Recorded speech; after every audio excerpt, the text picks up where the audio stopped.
Hey Dr. Rose, it's me, Shun Fernando. For my creative project, I made a board game based off the Odyssey. So these are all the spaces in the board game, but it's not like your ordinary board game. And here's the back of the board game, where it tells the name. You see, for the Odyssey, we made it an omega symbol. And for the logo, we put a sword. I put a sword on the dice. Here are some pieces that I made from clay. A spear, yes, it may not look like a spear. A sword, a shield with an A on it, and another shield with the omega sign on it. Just like some board games, we also made some cards that can help you. So allow me to explain the rules of the game. You have a dice, but you don't use the dice to move the pieces in the spaces. So each space, it's a setting of the Odyssey, where a character faces like a challenge. Here's Mount Olympus, where Athena, the goddess of war, tries to convince Zeus that she could help Odysseus get to Ithaca. And here's Ithaca, where Athena goes to his son Telemachus and tells him that his dad is alive and he needs to look. And here's an additional scene, but that's just for the board game. The Mediterranean Sea Pirates, where when Telemachus goes off to sea to Pylos and Sparta, he's attacked by them. And here's Pylos and Sparta, the two lands where he searches for Odysseus, but he doesn't find them. And this space tells us about the Isle Ogygia, where Odysseus is trapped by the nymph Calypso.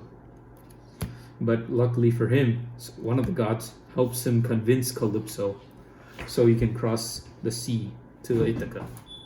Then this space, well, you can guess and see, it's Poseidon. This is the scene where Odysseus tries to cross the sea, but is stopped by Poseidon.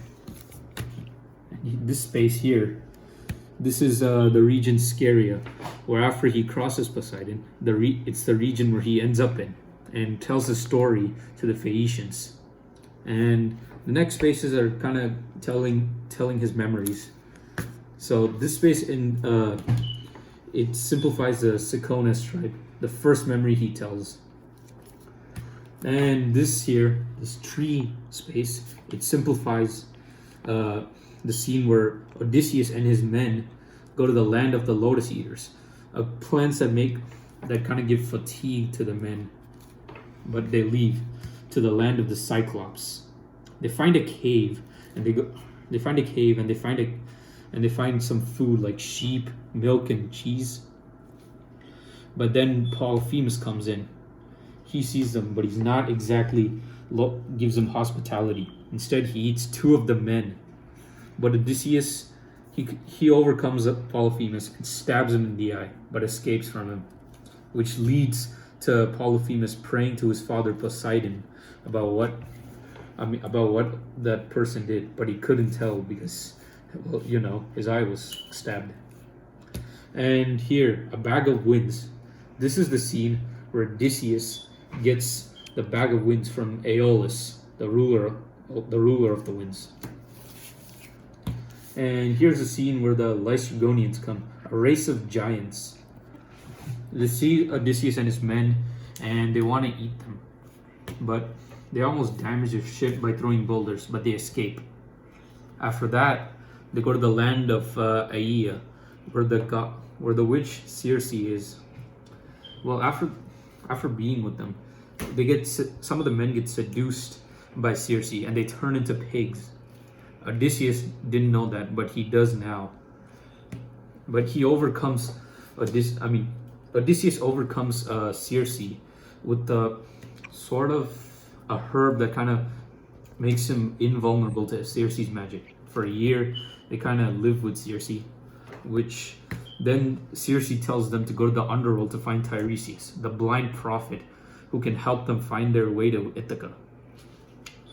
And after leaving from the underworld and Aea, They go to sea, but they get attacked by sirens who try to seduce them with their music.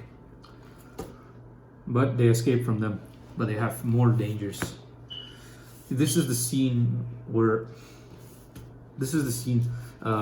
Odysseus and his men, they face off Scylla, the sea serpent, and Charybdis, the typhoon that devours ships.